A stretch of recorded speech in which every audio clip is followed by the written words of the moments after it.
పాదయాత్రతో successful లీడర్గా రుజువు చేసుకున్న నారా లోకేష్కు ఇప్పుడు కొత్త చిక్కులు చికాకు పెడుతున్నాయి. గత ప్రభుత్వ వాసన పోని అత్యుత్సాహానికి తోడు సొంత పార్టీ లీడర్లు డిప్యూటీ సీఎం జపం చేస్తూ ఉండటం కూటమి పార్టీల మధ్య లుకలుకలకు దారితీసే పరిస్థితిని సృష్టించింది.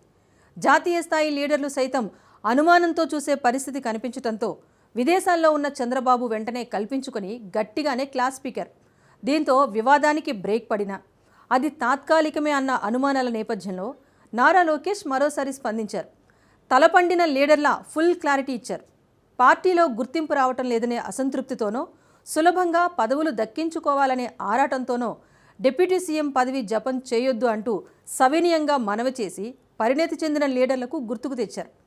యువగళం పాదయాత్రతో సత్తా చాటుకున్న నారా లోకేష్ 2 ఏళ్లలోనే తలపండిన లీడర్ మాదిరిగా చక్రం తిప్పుతూ ఉండటం హాట్ టాపిక్గా మారింది.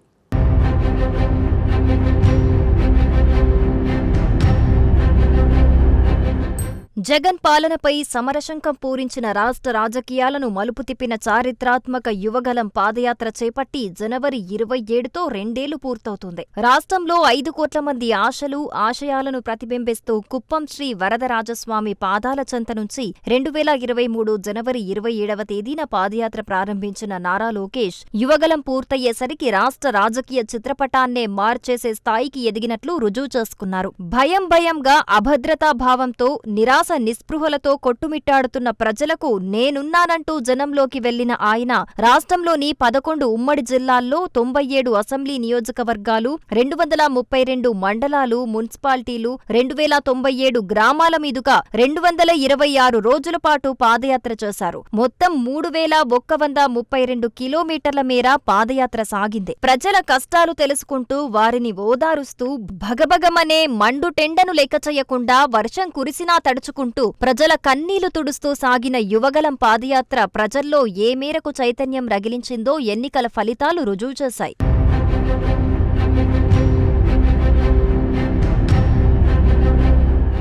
లోకేష్ యువగళం పాదయాత్ర 97 అసెంబ్లీ నియోజకవర్గాల్లో నిర్వహించగా 90 చోట్ల కూటమి అభ్యర్థులు విజయం సాధించారంటే పాదయాత్ర జనంలో ఎంతటి తీవ్రమైన ప్రభావాన్ని చూపిందో స్పష్టమవుతుంది. వైసీపీ అధినేత జగన్ పాదయాత్ర మాదిరి శని ఆదివారాల్లో సెలవు తీసుకుంటూ ఆషామాషిగా కాకుండా సీరియస్ గా ముందుకు సాగారు. అధినేత చంద్రబాబు అక్రమ అరెస్టు, తారకరత్నం మరణం వంటి అనివార్యమైన పరిస్థితుల్లో మినహా ఎటువంటి విరామం తీసుకోకుండా యువగళం పాదయాత్ర నిర్వహించారు. ముఖ్యంగా రాయలసీమలో 48 డిగ్రీల మండుటెండల్లో సైతం పాదయాత్రను ఆపలేదు. ఎండా వాన తుఫాన్లను సైతం లెక్క చేయకుండా పాదయాత్రను కొనసాగించారు. ఎమ్మిగనూరు నియోజకవర్గంలో జోరు వర్షంలో సైతం యాత్రను కొనసాగించారు. 70 బహిరంగ సభలు, 155 ముఖాముఖి సమావేశాలు, 12 ప్రత్యేక కార్యక్రమాలు, 8 చోట్ల రచ్చబండ కార్యక్రమాల్లో నారా లోకేష్ మాట తీరు, ప్రజల సమస్యలపై స్పందించిన తీరు పరిణతి కనిపించింది. 226 రోజుల సుదీర్ఘ పాదయాత్రలో 1.5 కోటి మంది ప్రజలతో కనెక్ట్ అయిన ప్రభావం లోకేష్ మాట తీరులోనే కాదు, బాడీ లాంగ్వేజ్ లో సైతం తలపండిన నేతను గుర్తు తెచ్చేలా అనూహ్య మార్పు తీసుకొచ్చింది.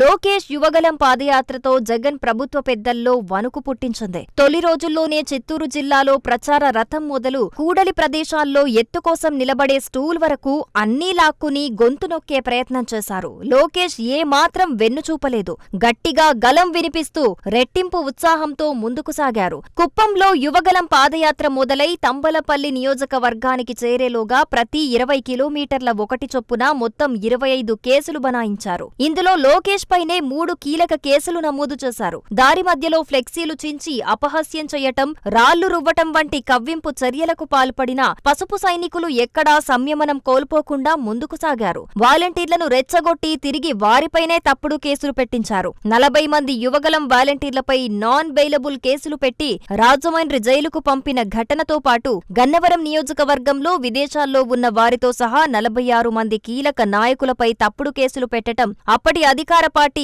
ఏ స్థాయిలో భయపెట్టిందో క్లారిటీ ఇచ్చింది.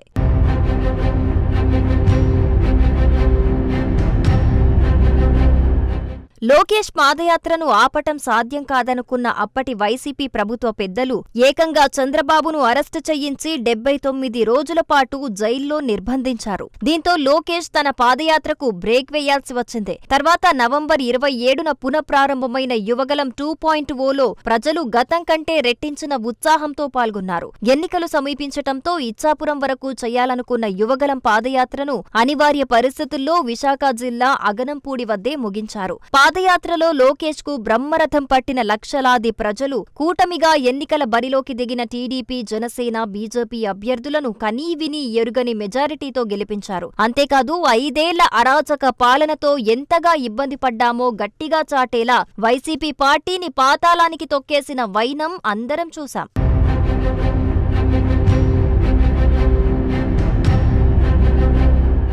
ఎన్నికల్లో ఘన విజయంతో అధినేత చంద్రబాబుతో పాటు నారా లోకేష్, జనసేన అధినేత పవన్ కళ్యాణ్ ఉప్పొంగిపోయారు. ప్రజలు ఎంతో నమ్మకంతో, కొండంత ఆశతో అధికారాన్ని కట్టబెట్టారని, ఆడంబరాలు, ఆర్భాటాలకు ధీటుగా జనంలో ఒకరిలా మారి సేవ చేస్తామని ప్రకటించి అందరి మనసులను గెలుచుకున్నారు. ఎక్కడైనా తప్పు జరిగితే వెంటనే స్పందించి జనం పెట్టుకున్న నమ్మకం, బాధ్యతను గుర్తుచేశారు. ఇలాంటి ఘటనలతో పవన్ కళ్యాణ్ పరిణతి చెందిన నాయకుడిగా, సక్సెస్ఫుల్ డిప్యూటీ సీఎంలా గుర్తింపు తెచ్చుకున్నారు.